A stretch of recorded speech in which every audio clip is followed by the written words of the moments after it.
అందరికీ నమస్కారం. ఈరోజు మనం సైన్స్లో చాలా ముఖ్యమైన ఒక కాన్సెప్ట్ గురించి మాట్లాడుకోబోతున్నాం.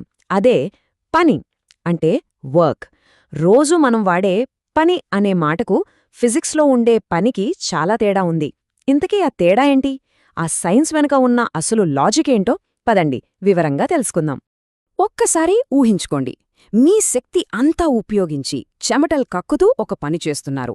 కానీ సైన్స్ ప్రకారం చూస్తే మీరు చేసింది సున్నా, జీరో వర్క్. అంటే నమ్మగలరా? ఇదేదో మాయజాలం కాదు, పక్కా సైన్స్. అసలు ఈ కథేంటో ఈరోజు మనం తెలుసుకోబోతున్నాం. ఈ ఉదాహరణ చూడండి, మనలో చాలామందికి ఇది బాగా కనెక్ట్ అవుతుంది. ప్రియాంక పరీక్షలకు ప్రిపేర్ అవుతోంది. చాలాసేపు చదువుతోంది, బొమ్మలు వేస్తోంది, ఆలోచిస్తోంది. సాధారణంగా మనమేమంటాం? అబ్బో, ప్రియాంక చాలా కష్టపడి పనిచేస్తోంది అంటాం. ఇప్పుడు మరో సీన్ చూద్దాం. ఇక్కడ రంగయ్య ఒక పెద్ద బండరాయిని కదిలించడానికి చాలా గట్టిగా ప్రయత్నిస్తున్నాడు. తన శక్తి అంతా పెట్టి తోస్తున్నాడు. చివరికి అలిసిపోయాడు. ఇది చూసి కూడా మనమేమంటాం? పాపం రంగయ్య చాలా పనిచేశాడు అనే అంటాం. అయితే ఇక్కడే ఒక పెద్ద ప్రశ్నొస్తుంది. మనందరికీ అది చాలా కష్టమైన పనిగా అనిపించినా ఫిజిక్స్ భాషలో చూస్తే ఈ రెండు సందర్భాల్లో నిజంగా ఏమైనా పని జరిగిందా? సమాధానం తెలిస్తే మీరు ఆశ్చర్యపోతారు. జరగలేదు. అవును, మీరు విన్నది అక్షరాలా నిజం.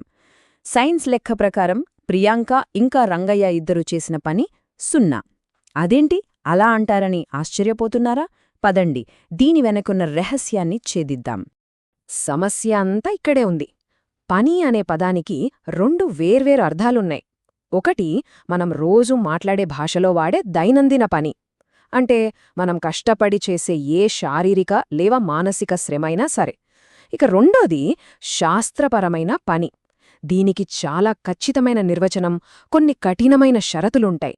సరే, ఇక అసలు విషయంలోకి వద్దాం. సైన్స్ ప్రకారం ఒక పని జరిగింది అని చెప్పాలంటే ఖచ్చితంగా రెండు షరతులు నెరవేరాలి. అవి నెరవేరితేనే దాన్ని మనం పనిగా గుర్తిస్తాం. ఈ రెండు రూల్స్ చాలా సింపుల్, గుర్తుపెట్టుకోండి. మొదటిది, వస్తువు మీద ఖచ్చితంగా ఒక బలం అంటే ఒక ఫోర్స్ పనిచేయాలి. ఇక రెండోది, ఆ ఫోర్స్ వల్ల ఆ వస్తువు దాని స్థానం నుంచి కదలాలి. దాన్నే మనం స్థానభ్రంశం లేదా డిస్ప్లేస్మెంట్ అంటాం. ఈ రెండు, ఫోర్స్ ఇంకా డిస్ప్లేస్మెంట్, ఈ రెండూ జరిగితేనే అప్పుడు మాత్రమే సైన్స్ భాషలో పని జరిగింది అని అంటాం. కాబట్టి శాస్త్రీయంగా చెప్పాలంటే పని అంటే ఏంటి? ఒక వస్తువుపై ప్రయోగించిన బలాన్ని, ఆ బలం దిశలో ఆ వస్తువు పొందిన స్థానభ్రంశాన్ని గుణిస్తే వచ్చేదే పని. సింపుల్గా, ఎంత బలం ప్రయోగించాం, దానివల్ల ఆ వస్తువు ఎంత దూరం కదిలింది, ఇదే లెక్క అన్నమాట.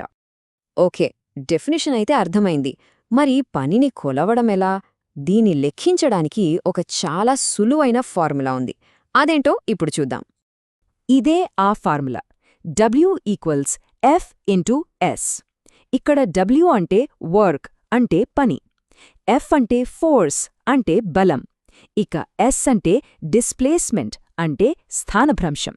ఈ ఒక్క చిన్న ఫార్ములాతో మనం పనికి సంబంధించిన ఎన్నో లెక్కలు చెయ్యొచ్చు. ఇప్పుడు ఈ టేబుల్ చూడండి, ఇది చాలా ముఖ్యం. పనిని మనం జౌల్స్లో కొలుస్తాం, బలాన్ని ఫోర్స్ని న్యూటన్స్లో, స్థానభ్రంశాన్ని మీటర్లలో కొలుస్తాం.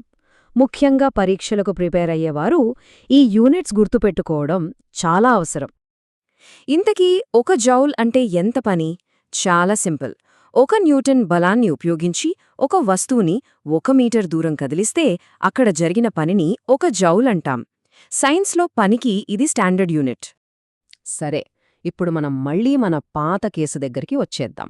ప్రియాంక, రంగయ్యల విషయంలో పని ఎందుకు సున్నా అయ్యింది?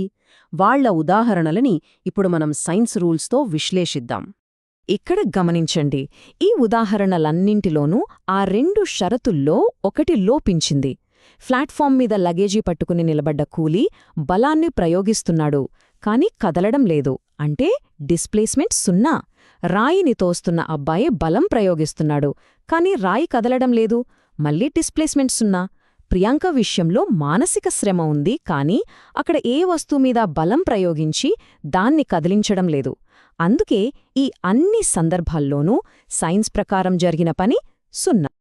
ఇప్పుడు మన ఫార్ములా W=Fxsని మళ్ళీ ఒకసారి చూద్దాం. ఒకవేళ ప్రయోగించిన బలం అంటే F 0 అయితే అప్పుడు పని ఎంతవుతుంది? 0నే కదా? మరి ఒకవేళ మనం ఎంత గట్టిగా బలాన్ని ప్రయోగించినా వస్తువు అంగుళం కూడా కదల్లేదు అనుకుందాం. అంటే డిస్ప్లేస్మెంట్ S 0 అయితే అప్పుడు జరిగిన పని ఎంతవుతుంది? సమాధానం చాలా స్పష్టం.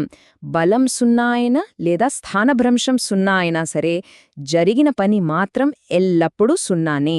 ఇది చాలా ముఖ్యమైన పాయింట్. బలం, స్థానభ్రంశం రెండు ఉంటేనే పని జరిగినట్టు. చూసారా, మనం ఎంత అలిసిపోయినా, ఎంత శక్తిని ఖర్చు చేసినా కొన్నిసార్లు సైన్స్ దృష్టిలో మనం చేసిన పని 0 అవ్వచ్చు. అంటే మనం ఖర్చు చేసే శక్తికి, నిజంగా జరిగిన పనికి ఎప్పుడూ ఒకే సంబంధం ఉండదు. ఈ విషయం మనకు శక్తి, పని మధ్య ఉన్న వ్యత్యాసం గురించి ఏం చెబుతోంది? దీని గురించి ఆలోచిస్తూ ఉండండి. మరో ఆసక్తికరమైన సైన్స్ కాన్సెప్ట్తో మళ్ళీ కలుద్దాం.